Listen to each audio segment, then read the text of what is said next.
Eh bien bonjour à tous, on se retrouve pour cette petite vidéo sur les plans sur les indices américains. On est le mardi 9 juillet 2024 et aujourd'hui on aura une grosse news à 16 h parce qu'il y aura la déclaration de Powell sur je sais pas quoi, mais en tout cas à chaque fois qu'il y a Powell qui parle c'est important apparemment.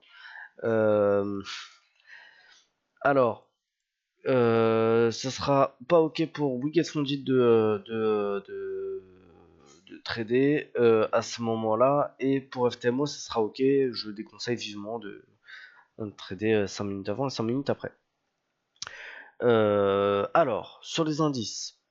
Alors, sur le Dow Jones, en daily, on est au-dessus des MM qui sont vertes. On a clôturé la bougie hier avec un énorme marteau. On n'a pas de setup de retournement là-dessus. En H4, on est on patiente, voilà. En H4, on est au-dessus des MM qui sont vertes, on vient de repasser légèrement au-dessus, encore hier soir on était encore dans les MM.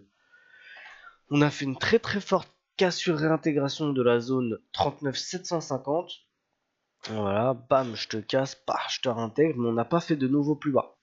Donc ça inverse pas directement la théorie de dos, ça veut juste dire que, bon, on s'est un petit peu emballé pour rien. On a clôturé d'ailleurs sur la clôture de la poussée d'hier a clôturé d'ailleurs sur celle de fin juin, les 39 900, qui était d'ailleurs une zone polarité.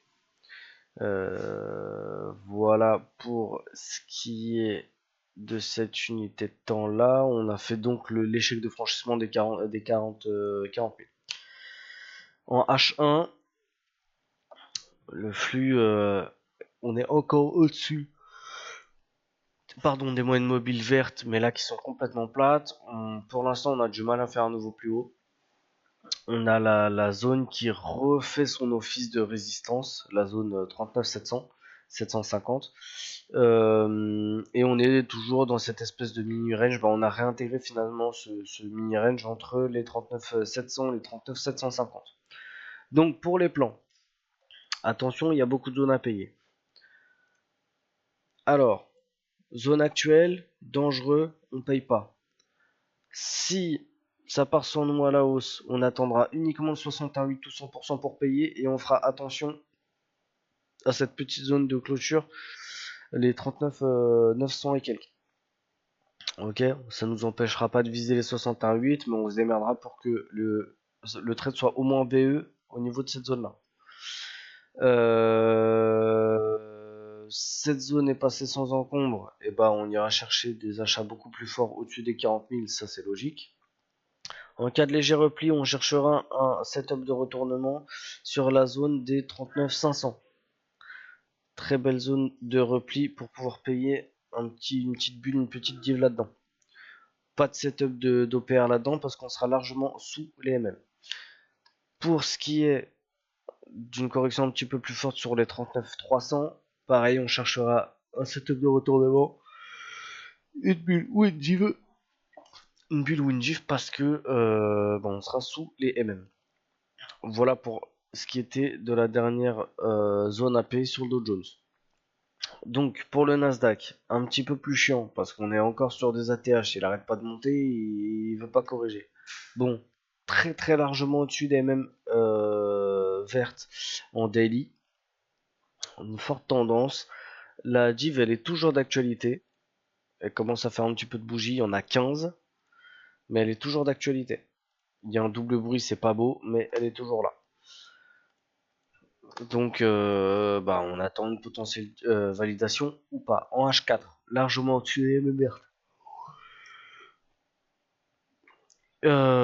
Pas de div. On a invalidé toutes les divs qui étaient potentielles, elles ont pas marché.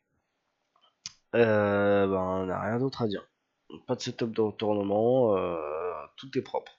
En H4, en H1 pardon, encore au-dessus des MM, on commence à s'essouffler un petit peu parce qu'on commence à faire une espèce de petite tasse avec Hans. Et c'est tout ce qu'on a à dire. Donc, si pour les plans, on a un OPR là-dedans, avec un ratio de 2 sur les plus hauts. On vient effleurer la petite MM20. Enfin, les petites MM, oui, la petite MM20. On est sur un ratio de 2 sur les ATH. On paye. Léger repli, un setup de retournement là-dedans, là, sur les 20 620 quelques. La petite zone polarité là qui a fait résistance ici, cassure, support et on part. Cette zone là me plaît pour un achat. Maintenant, pour un très très gros repli, on attendra les 20 400 pour un setup de retournement.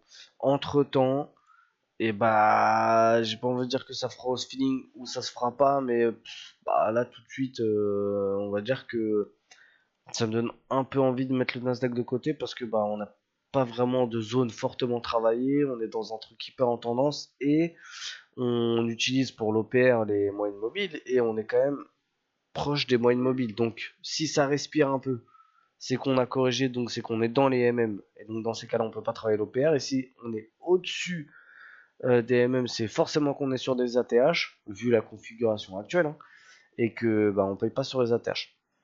À la limite, j'ai vu quelqu'un qui faisait ça. Je passe un petit bonjour, je pense qu'il se reconnaîtra. Si l'OPR est par exemple deux fois ton ratio, et ben pourquoi pas en cas de cassure d'OPR, et ben bam, on va chercher la hauteur du range. Vu que l'OPR c'est un range, pourquoi pas aller chercher ça. Je vais peut-être mettre ça en application, on verra. Hier, j'ai pas pu le faire parce que bah, l'OPR faisait 44 points. Donc avec un stop à 25, ça rentre pas.